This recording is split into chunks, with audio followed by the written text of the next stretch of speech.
ஒரு வசனத்தை எடுக்கலாம். உபாகம் 32 12 படிங்க. உபாகம் 32 12 ஒரு வசனம் வருது. அப்படி அதை எடுத்துட்டு அப்புறம் அப்படியே வேற பக்கம் போயிடலாம். கர்த்தர் ஒருவரே அவனை வழி நடத்தினார்.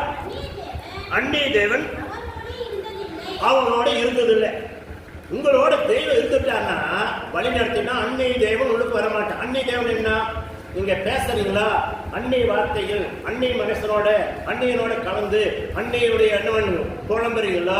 எதெல்லாம் தேவனுக்கு பெரியவன செய்யும், அதுதான் அன்னைய தேவன். புரியுதுங்களா? ஒருவர் காலையில் கிறிஸ்தவத்துக்கு போய் அன்னைய தேவனுக்காக எல்லாம் செஞ்சுட்டு மணி 11:30 மேல வர்றாரு. அதெல்லாம் அப்படி போற அன்னைய தேவன் அவரோட இருக்கிறாருன்னு அர்த்தம். அப்ப அந்த மாதிரி இடங்களெல்லாம் தள்ளி உட்பட்டு வரும்போது அன்னைய தேவன் உங்களோட இருக்க மாட்டார். இல்லையா? அன்னைய தேவன் எப்படி தெரியுங்களா?